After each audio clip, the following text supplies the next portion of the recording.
வாழ்க்கையில நீங்க நல்லது செய்யாடி பரவாயில்லை, அநியாயம் பண்றாரு யாருக்கும்.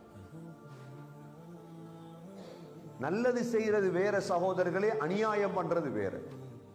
ஒத்தண்ட கண்ணால கண்ணீர் வடிஞ்சிச்சா நீங்க நாசம் அடைஞ்சிட்டீங்கிறத மறந்துடாது. அது நீங்க யாரா இருந்தாலும் சரி, நானா இருந்தாலும் சரி. எவ்வளவு பெரிய தலப்பா கட்டியிருக்கேன், தாடி வச்சிருக்கேன், பிரச்சனை இல்லை. யாருக்கும் அநியாயம் பண்ணப்படாதுன்னா யார மனசையும் எனக்கு உடைக்க இயலாது. மனசுகளை உடைச்சி கண்ணீர் வந்துச்சு, நீங்க முடிச்சு. இது அல்லாஹ்வுடைய சுன்னத். இது அது காஃபிரா இருந்தாலும் சரி.